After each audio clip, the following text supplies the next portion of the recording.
The great Grand Theft Auto remasters are here, and while a lot of us are going back to them, this is the first time a lot of you are going to play these games. Let me tell you, there's plenty that isn't obvious. And to be fair, these games came out a long time ago, and some of us could use a refresher. Starting off with number 20, there are cheats. Now you may or may not know about this, but one of the most fun things these old games have is just turning on cheats and going nuts. There's a ton of weird effects and things you can do on top of the more standard things like unlocking all weapons, spawning a powerful vehicle, giving yourself unlimited money, whatever. Like all the classic codes still work exactly the same as they did back in the day. If you're not used to doing them, they can be a little difficult to input. Like on consoles, you have to key in those button presses surprisingly fast, so it may take a little practice to get them right. But yeah, they're all here, and you can use them whenever you want for all 3 games in the trilogy. Just like in the original games, using cheats and then saving can possibly break your game, so beware. A lot of the cheats in these games can't be turned off, and having certain ones on will make trying to finish the game nearly impossible. They also disable achievements when active, so any save game that has any cheats applied to it will never be able to get any achievements. Even if you don't care about achievements, many of these cheats can possibly, like I said, break your game, so be careful with them is all I'm saying.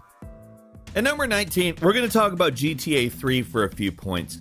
There's some good stuff you can get right from the start in Portland on the first island. Like the better cars and weapons don't start showing off until you get off the first island in GTA 3, but there are a few decent things you can get right from the start if you know where to look. Probably the best secret on the island is hidden behind Cipriani's restaurant up in St. Mark's. Drive into the alley beside the building and you'll find this health pickup. Then you go to this narrow space between the buildings and fall down to find an AK-47 and some body armor. You can't normally buy these things until you unlock Staunton Island, so getting access to a decent weapon and some armor can make some things a lot easier for these first few missions. Most of the cars around this first island are pretty crappy except for one of them. There's a Banshee that always spawns at the car dealership in Harwood, which is in the northern part of the island. You just smash your way in the showroom and take it. Like I said, most of the cars in Portland suck, so having something decent early on can actually be really helpful.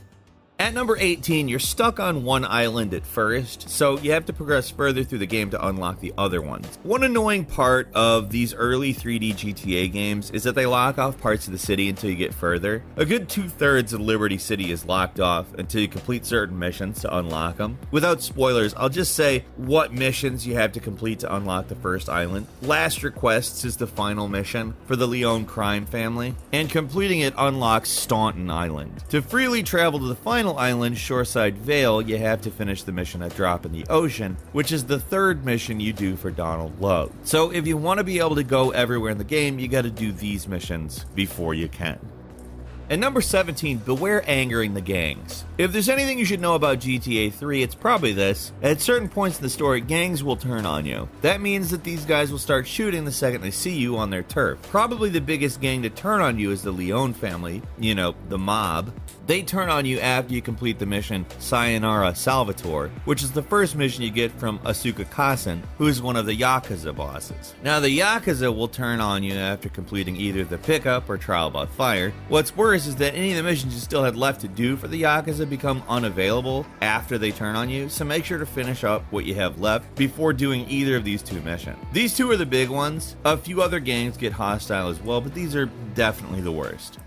At number 16, complete any ambulance or firefighter missions before the gangs want to kill you. There's a number of little side jobs that you can play to earn some extra cash in GTA 3, which can be simply gone through by entering the correct vehicle. Like getting a taxi lets you pick up and drop off passengers, driving a paramedic truck lets you pick up injured people, take them to the hospital, stuff like that. Now remember I said you gotta clean up some of the missions before you do those missions where gangs turn on you. It might be a good idea to do some of the jobs like taxi driver, paramedic, firefighter, police missions before all the gangs become angry at you as well. Because these side jobs can actually unlock some pretty great rewards like health pickups and wanted level lowering pickups at your hideout. So doing them can make things a lot easier for you. Like once half the city wants you dead, it becomes a lot harder. So if you're gonna do them earlier. The way GTA 3 progresses makes it much harder if you wait.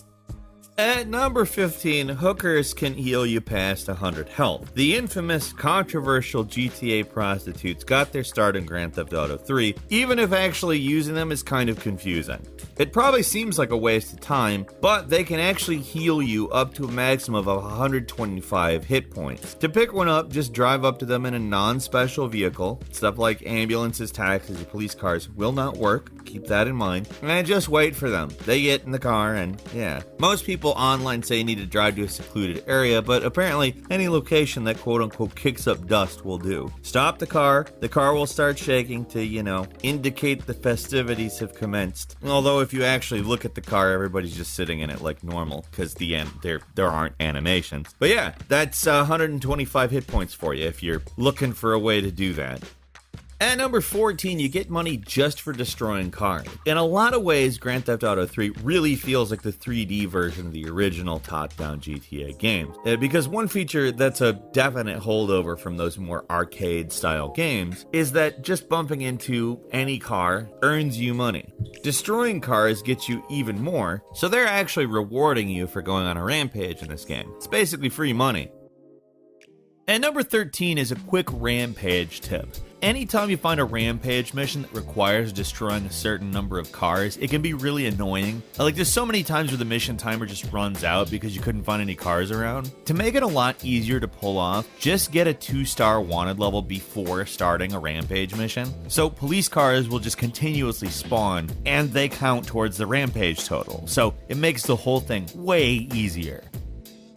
At number 12, just letting you know, we're going to talk about Vice City for a few points now, but there's some really useful stuff near the Ocean View Hotel in Vice City. Now, this game starts off in the Ocean View Hotel with basically nothing. There are a few good pickups around for anyone who wants to just turn the game on and start shooting stuff, if that's how you play these games anyways. I can't imagine anyone doing that, though. There's an Uzi behind the pay and spray on Ocean Beach, which is actually really easy to get to and incredibly useful. There's also some body armor you can find in the parking lot nearby. Same location at the top of the stairs. Requires a little walking, but pretty easy to find. And it's a spot you will pass by a lot early in the game. So save yourself some money and just grab the armor here instead of dropping $500 at ammunition.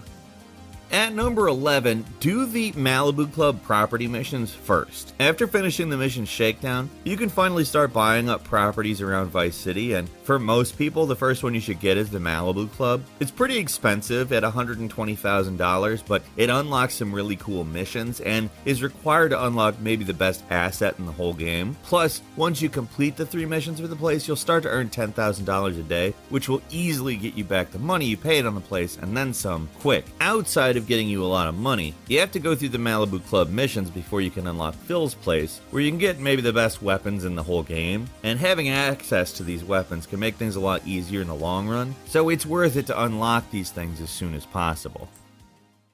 At number 10, the Vigilante job can increase your armor. Vigilante missions work pretty much the same in all 3 games in the trilogy. It's basically an endless mode that gets harder and harder as you kill criminals, but there's a really good reward if you manage to get to level 12 in Vice City. What happens is it increases your maximum armor to 150, but only if you get to level 12, which is easier said than done. Most people suggest it's only really possible with a tank or attack helicopter, which are both vehicles that can be difficult to get normally. An FBI vehicle is also apparently pretty good for getting a level 12, but only if you're able to pay and spray once in a while and remove unwanted stars. Yeah, the police eventually start chasing you, even if you're a vigilante with an FBI vehicle. I guess they get wise. Of course, the easiest option here is to just cheat in a tank. Then you'll be able to get to vigilante level 12 in no time. In this one case, I don't think anyone would blame you, because having 150 armor is an awesome reward, but actually getting it can be a huge pain.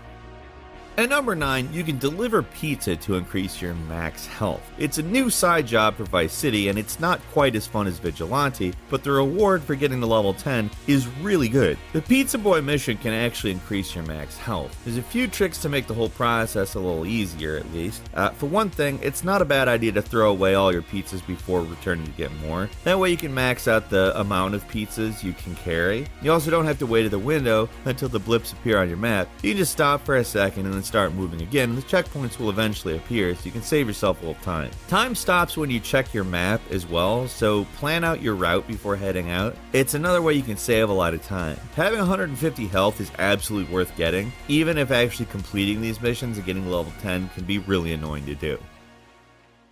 At number 8, you should find at least some of the hidden packages. The main collectible in the trilogy is the hidden package. They're usually tucked away in some out-of-the-way spot, and finding them gets you something in terms of cash, usually. I rarely bother with getting these things, but in Vice City, it's definitely worth getting them. Because for every 10 you collect, you get a new pickup that spawns at your main save houses, and the reward you get for the first 10 is by far the best. Body armor. Yeah, just finding 10 of these things and you get free body armor every time you go back to one of your safe houses to save. Body armor is obviously essential in the GTA 3 trilogy, so having free access to it is incredibly useful. Just check out a map online to hunt down 10 packages. They're not too hard to find if you know where to look, and it's very worthwhile. At number 7, how to actually finish the game. A weird thing about Vice City is that it never actually tells you what to do to trigger the final missions, which can be a little confusing. Basically, what you have to do is to buy up 6 properties and complete all the missions associated with them. For some reason, Phil's place doesn't count, but any other place does. And this is really important. You have to buy the Vice City Printworks. Like, it's required to unlock the final mission. So don't ignore the Printworks. It's the place where the penultimate mission will appear once all the requirements have been met. It's kind of weird that the game doesn't make it very clear, but that's what it is. That's what you have to do. At number 6, we're going to switch over to GTA San Andreas here for the final stretch. But in San Andreas, you may need a little explanation as to how eating and working out works. It is one of the coolest features in San Andreas to be able to change how CJ looks. He starts off skinny, but you control what he looks like depending on his diet and how much he works out. In general, working out is better for you. When he's in better shape, CJ has more health, more stamina, more sex appeal, which helps dating. And working out isn't hard. You just go to the gym, you do the mini games until the game doesn't let you do them anymore. You bulk up in no time. It's actually surprisingly easy and fast to do. Now, it's important that CJ eats even if you don't want to make him fat, because if his fat level hits 0, then he starts to lose muscle when he gets hungry instead. How the meals actually work is that meals from restaurants add either 0, 1, 2, or 3% fat to CJ depending on how big they are. So stuff like salads fill CJ's hunger meter, but they don't add any fat. Well, a huge meal will both fill him up and add to his fat rating. It takes a lot of eating to actually make CJ fat, but it's also possible to make him throw up if you eat too many meals in a row. So if you want the strongest CJ, you gotta build up at least a little fat on him, so when he inevitably gets hungry, you're not gonna start losing muscle mass, because that can be really annoying. And number 5 is some good starting stuff you can find, the San Andreas edition. Every game in the GTA 3 trilogy hides some pretty decent stuff right near the start of the game, but San Andreas is probably the best about it. There's a lot of weapons to find right around Grove Street, just outside CJ's house. You can find a pistol right away in the backyard of the Brown house on the corner. It's the one next to Sweet's house. There's a Tech 9 on top of Sweet's house, which is not that hard to get at. There's also a micro Uzi under the bridge behind Carl's house and some body armor under the bridge northeast of Carl's house. All this stuff is just seconds away. It's kind of ridiculous how many weapons are just lying around over here. The micro Uzi and body armor are especially useful. If you're gonna get anything, get those. San Andreas isn't a game that messes around. Even with all the new features that can make the game a lot easier to play with the definitive edition, this game can still mess you up when it wants to, so even the odds a little bit by finding some of this stuff. At number 4, burglary is easy to do and gets you great rewards. The cool thing you can do whenever you want in San Andreas is this burglary minigame. The cash you get from stealing is pretty decent, but the real thing you'll want is the reward for taking about 25 items or $10,000 worth of stuff. Thankfully, the game doesn't expect you to do it in one run, and as long as you eventually steal 25 things, you will be good. The reward is infinite sprinting, cycling, and swimming, which is incredibly useful. The truck you need to start this mission is found at a specific spot in each city. The one in Los Santos can be found between some blue apartments near CJ's house. To actually start the mission, it has to be night, at least 2000, and it automatically ends at 0600. After starting the mission, just look for any house with a marker on the front door. Those are the ones you can steal from. How these things work is you're actually supposed to sneak in a house and take stuff. If you make noise and alert the homeowner, you've got 10 seconds to get out before they call the police. That means the easiest thing to do is to go in slow, find something valuable, take it, and sprint out. out. So yeah, stealing doesn't get you the most cash compared to certain other methods, but infinite stamina is really good and worth getting as soon as you can. And number 3, the firefighter mission is useful and incredibly easy to do. Unlike other games in the trilogy, the firefighter job in San Andreas gets you something useful. You get to level 12 by putting out fires with a fire truck, and you become completely immune to fire damage. Now, fire can be a very annoying hazard in this game, so just not having to worry about it is really good. What's even better is the firefighter job can be completed in literal minutes if you pick the right place to start it. Easiest place to start, at least according to every source I've found online, is right at the start of the game, in the Grove Street cul-de-sac. Just drive the fire truck there, start the side job, and put out any fires you see. Because the neighborhood is so dense, it makes getting around and putting out fires really a breeze. Just keep doing it and you get to level 12 and you're totally immune to fire. Hardest part is just finding a fire truck. The ones with ladders don't work, so you need to steal one with a water cannon on the back. At number 2, killing crack dealers. Around the slums of Los Santos, you can find a lot of drug dealers around, and if you kill them, you get an easy $2,000. They may be hard to identify at first, but they're always the same 4 models, and they appear frequently in the lower class neighborhoods of the city. And taking a few of these guys out is a great way to earn some quick cash, especially if you're pretty early in the game. Apparently, according to the GTA wiki, these guys start appearing a lot more after the mission Doberman. Killing these guys is a great way to load up on cash, like I said fairly early in the game. If you want to get really rich, you'll want to build up a decent amount of cash, you can blow it on the track.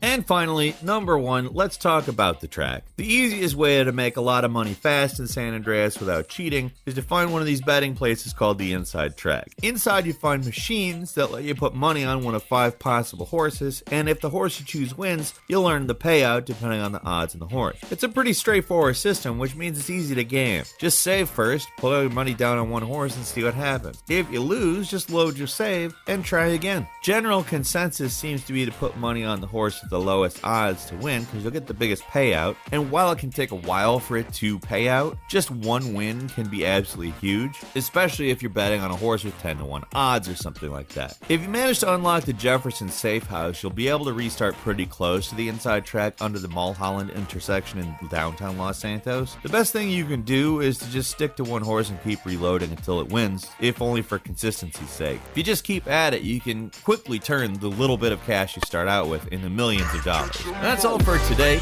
Leave us a comment, let us know what you think. If you like this video, click like. If you're not subscribed, now's a great time to do so. We upload brand new videos. Best way to see them first is of course subscriptions, so click subscribe. Don't forget to enable all notifications, and as always, we thank you very much for watching this video.